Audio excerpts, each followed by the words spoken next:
आप देख रहे हैं न्यूज नाउ 24/7 ताज़ा खबरों के लिए हमारे साथ बने रहें। उत्तर प्रदेश के कांग्रेस अध्यक्ष अजय राय द्वारा पहलगाम हमले का जवाब देने के लिए पर्याप्त कदम नहीं उठाने के लिए केंद्र सरकार की आलोचना करने वाले विवादास्पद बयान पर भाजपा ने कड़ा प्रहार किया है।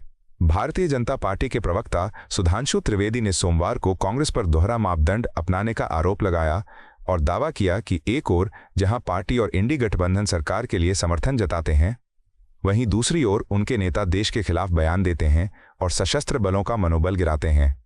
राफेल लड़ाकू विमानों को लेकर विपक्ष की आलोचना पर त्रिवेदी ने पलटवार करते हुए कहा कि जब ये विमान गंगा एक्सप्रेसवे पर लैंडिंग करते हैं तब वो पाकिस्तान को चेतावनी देते हैं, लेकिन कांग्रेस नेता उनका मजाक उड़ाकर सेना का मनोबल तोड़ने की कोशिश करते हैं।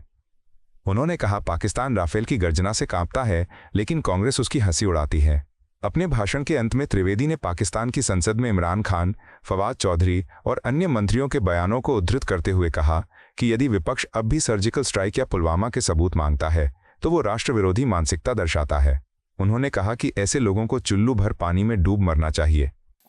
मित्रों, इस समय पहलगाम हमले के बाद भारत पाकिस्तान की सीमा के ऊपर तनाव है और सीज फायर का उल्लंघन करते हुए पाकिस्तान की सेना की तरफ से यदा कदा गोलाबारी की जा रही है, तो दूसरी तरफ सीमा के उस पार से पाकिस्तान की सेना गोलाबारी कर रही है, तो सीमा के अंदर से कांग्रेस और इंडी गठबंधन के नेता निरंतर बयानों की गोलाबारी भारत की सेना को लक्षित करने के लिए कर रहे हैं।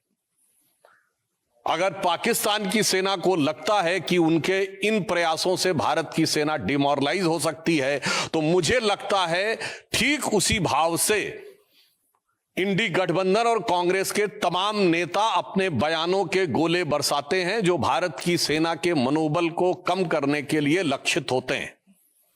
एक तरफ कांग्रेस और इंडी गठबंधन के नेता ये मुखौटा लगाकर कहते हैं कि वो सरकार के साथ हैं, और फिर उनके नेता बयानों की श्रृंखला एक के बाद एक वो देते रहते हैं जो भारत के विरुद्ध और भारत की सेना को मनोबल को गिराने वाली हो।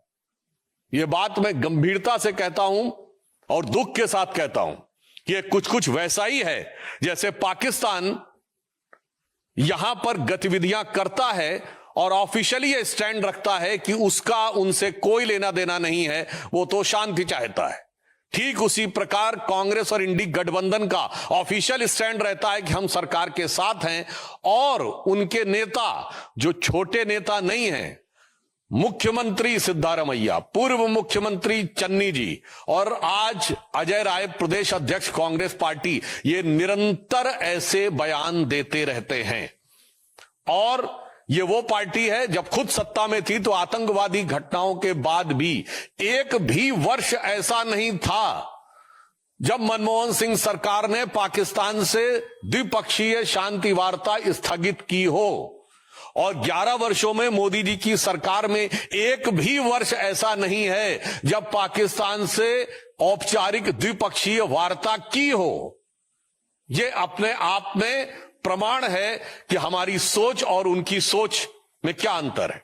मगर मुझे बहुत दुख और पीड़ा है कि कांग्रेस पार्टी जिस प्रकार के बयान दे रही है, अभी आपने देखा कि कांग्रेस पार्टी के उत्तर प्रदेश के अध्यक्ष अजय राय जी रफाल विमान को के ऊपर खिलौना ऐसा दिखाते हुए, नींबू मिर्ची दिखाते हुए मजाक उड़ाने का प्रयास कर रहे हैं। मैं देश की जनता से कहना चाहता हूं कि कितने दुख की बात है कि मात्र एक दिन पहले इसी ईस्टर्न यूपी में गंगा एक्सप्रेसवे के ऊपर रफाल ने लैंडिंग की और उड़ान भरी। यानी ये सीधा संदेश था पाकिस्तान और हमारे देश के दुश्मनों को, और उसी क्षेत्र में उसी गंगा के किनारे बैठकर कांग्रेस पार्टी का प्रदेश अध्यक्ष उसी रफाल विमान का मजाक उड़ा रहा है। इससे साफ हो जाता है कि कांग्रेस की मानसिकता क्या है। और यह भी मैं कहना चाहता हूं, हां सच है कि भारत के तमाम क्षेत्रों में एक मान्यता है कि नींबू मिर्ची बुरी नजर से बचाती है, परंतु आज भारत की सेना को पाकिस्तान की बुरी नजर से बचने की जरूरत नहीं है, क्योंकि पाकिस्तान की सेना भारत की सेना को डरी नजर से देख रही है और ये इंडी गठबंधन और कांग्रेस वाले बुरी नजर से देख रहे हैं। तो आज वास्तविकता में ईमानदारी से कहें तो भारत की सेना को हमारे इन विपक्षी दलों के, कांग्रेस और इंडी गठबंधन के दलों की बुरी नजर से बचने की जरूरत महसूस हो रही है। जहां उस राफेल की गर्जना से पाकिस्तान थर्राया हुआ और डरा हुआ महसूस करता है, वहीं ये लोग उसका मजाक उड़ाने का प्रयास करके सेना का मनोबल गिराने का प्रयास करते हैं। और मैं कांग्रेस पार्टी से कहना चाहता हूं, बिल्कुल ये सच है कि जब रफाल आया था तो हमारे रक्षा मंत्री राजनाथ सिंह जी ने फ्रांस में जाकर उसके ऊपर स्वास्तिक बनाया था। शायद इनको पता नहीं है, भारत की सेना में बाकायदा धार्मिक शिक्षक नियुक्त होते हैं। जब सैनिक युद्ध करने के लिए जाते हैं तो उनकी धार्मिक भावनाओं के अनुरूप जो वह परंपरा चाहे, जो वो रिचुअल चाहे, और उन धार्मिक भावनाओं के अनुरूप उनकी पूरी व्यवस्था की जाती है। मैं कांग्रेस पार्टी से पूछना चाहता हूं, इसमें किस बात का मजाक उड़ा रहे हैं? हिंदू धार्मिक आस्थाओं का मजाक उड़ा रहे हैं कि चूंकि राफेल के ऊपर स्वास्तिक बनाया गया था। उधर पाकिस्तान की सेना कलमा पढ़ने की बात करती है और ये लोग हिंदू धार्मिक भावनाओं का मजाक उड़ाते हैं। इन्हें पता होना चाहिए कि भारत की सेना की जो तमाम रेजिमेंटें हैं उनके युद्ध उद्घोष पूर्ण रूप से धार्मिक भावना के ऊपर आधारित हैं। गलवान में जो हमारे सैनिक बलिदान हुए थे, बिहार रेजिमेंट का युद्ध उद्घोष है बजरंग बली की जय। गोरखा रेजिमेंट का युद्ध उद्घोष है आयोरी गोरखाली जय महाकाली। राजपूत रेजिमेंट का युद्ध उद्घोष है राजा रामचंद्र की जय। मैं पूछना चाहता हूं, आज मैं फिर यह बात गंभीरता से कह रहा हूं, आप सब ने फिफ्थ कॉलमनिस्ट वर्ड सुना होगा। 1936 से 39 के बीच में जो स्पेनिश सिविल वॉर हुई थी, तो स्पेन में यह माना जा रहा था कि चार तरफ से दुश्मन की सेनाएं आगे बढ़ रही थी, परंतु उसमें फ्रेज यूज किया था, उन्होंने कहा था 4 columns are approaching from all the 4 sides, but there is a 5th column which is supporting those who are working against the interest of Spain at the time. आज कांग्रेस पार्टी और इंडी गठबंधन 5th columnist की तरह हो गया है कि अगर दुश्मन की सेनाएं बाहर से घात लगाकर बैठी हैं तो ये इसी प्रकार से उनका मनोबल बढ़ाने का काम कर रहे हैं। और ये बात मैं ऐसे ही नहीं कह रहा हूं, आप सब मीडिया से जुड़े हुए हैं। मैं आपसे पूछना चाहता हूं कि आपने पाकिस्तान के कितने नेताओं के बयान भारत की मीडिया में देखे हैं जो भारत के पक्ष में कोट किए जा रहे हो? एक भी नहीं। बिल्कुल मैं मानता हूं कि भारत की सेना पाकिस्तान की सेना से बहुत शक्तिशाली है। भारत की सरकार प्रधानमंत्री श्री नरेंद्र मोदी जी के नेतृत्व में दृढ़ निश्चय और संकल्प के साथ कटिबद्ध है, मगर एक मामले में पाकिस्तान हमसे मजबूत है। वो इस मामले में कि पाकिस्तान में एक भी नेता वहां की सेना का मनोबल गिराने के लिए कोई बयान नहीं दे रहा है। भारत में ऐसे बयानों की झड़ी लगी हुई है।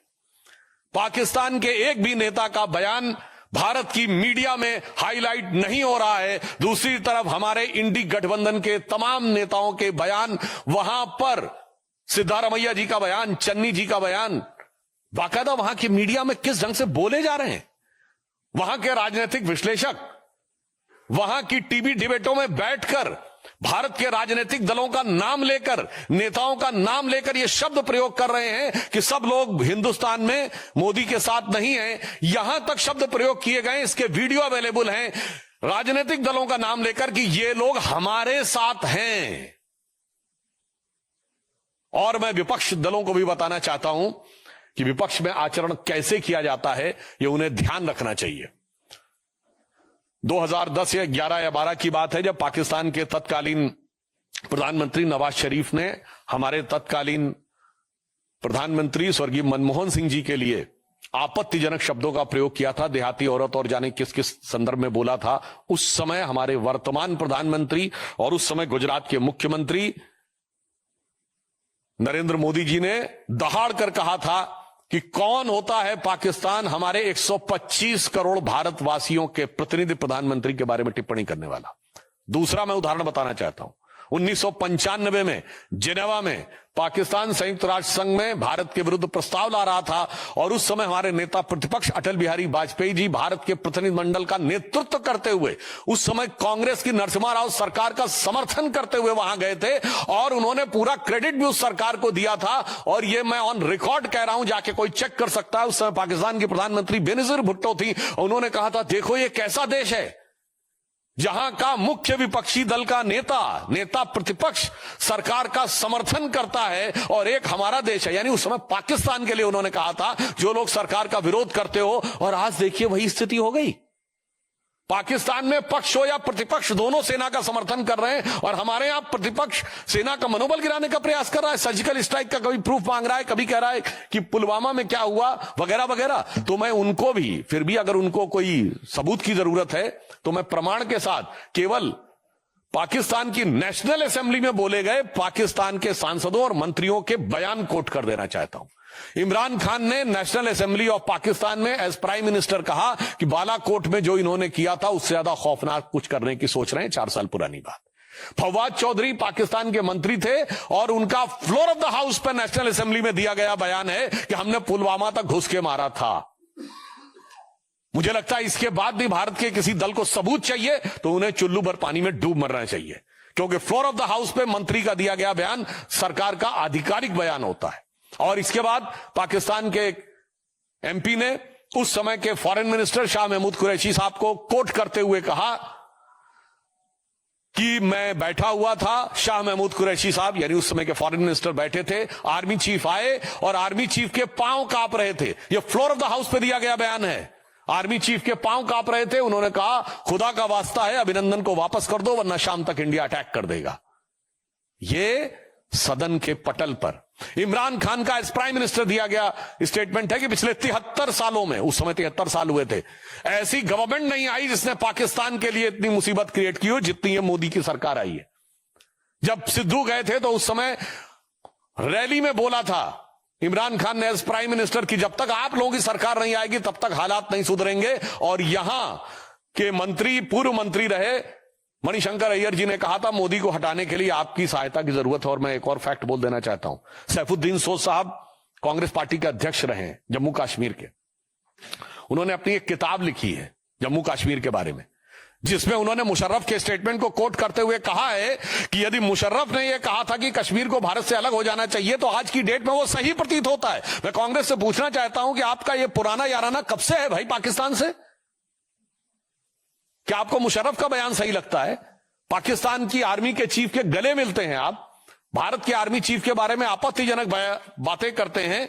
इसलिए मैं स्पष्ट रूप से देश की जनता को संबोधित करते हुए कहना चाहूंगा कि देश के अंदर और बाहर सरकार और सेना पूरी दृढ़ता के साथ, कूटनीतिक दक्षता के साथ जहां संकल्पित होकर खड़ी है। इस समय भी रक्षा मंत्री जी की जापान के रक्षा मंत्री से वार्ता चल रही है, तो दूसरी तरफ विपक्ष के द्वारा जिस प्रकार का घटनाक्रम किया जा रहा है यह अपने आप में बहुत दुखद है, निंदनीय है, भर्त्सना योग्य है।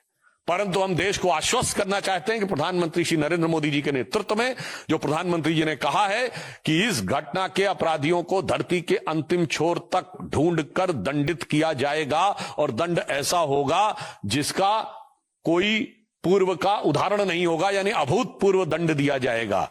और ये वो लोग हैं जिन्होंने जीती हुई बाजी, जंग के मैदान पे जीती हुई सेना को कूटनीति के टेबल पर हारने पे मजबूर किया है। मैं कांग्रेस को याद दिलाना चाहता हूं, आप कहते हो कि हमारा वायुसेना का जो जहाज है वो खिलौने की तरह है। हां, मैं कांग्रेस पार्टी को याद दिलाना चाहता हूं 26/11 के हमले के बाद वायुसेना कार्रवाई के लिए तैयार थी और उस समय वायुसेना अध्यक्ष फौली होमी मेजर साहब ने 2016 में अपने संस्मरण में लिखा है कि मनमोहन सिंह सरकार ने अनुमति नहीं दी, आपने वायुसेना के युद्धक विमानों को खिलौने की तरह रखा था। मगर मोदी जी की सरकार सेना के हर साजो सामान को उचित, प्रभावी कूटनीतिक घेराबंदी के बाद रणनीतिक प्रयोग के लिए रख रही है। आपकी सरकार वो थी कि हमारी फौज जीतती थी और सरकार सब कुछ हार के चली आती थी, क्योंकि आपको एक मर्ज था कि हमें सुलह की शक्ल संवारनी है, भले ही वो भारत की सेना के जवानों के खून से क्यों ना संवारनी पड़े। तो एक पंक्ति में याद दिलाना चाहता हूं, जो उनकी विदेश नीति थी वो क्या थी कि चीन छीन देश का गुलाब ले गया। ये नेहरू जी के लिए कहा गया। चीन की विदेश नीति असफल हुई थी ना, गुलाब पहनते थे वो, गुलाब लगाते थे। चीन छीन देश का गुलाब ले गया और ताशकंद में वतन का लाल सो गया, और ये सुलह की शक्ल को संवारते रहे, जीतने के बाद बाजी हारते रहे। मगर अब सरकार वो है जो जंग और कूटनीति के मैदान दोनों के ऊपर प्रभावी उत्तर देने के लिए तैयार और कृत संकल्पित खड़ी हुई है। फिर भी मैं कांग्रेस पार्टी से अनुरोध करूंगा कि कृपया इस संवेदनशील समय में सेना का मनोबल गिराने और राष्ट्र का मनोबल गिराने की हरकतों से बाज आएं। धन्यवाद। आपको यह वीडियो पसंद आया हो तो इसे लाइक करें, हमारे चैनल को सब्सक्राइब करें।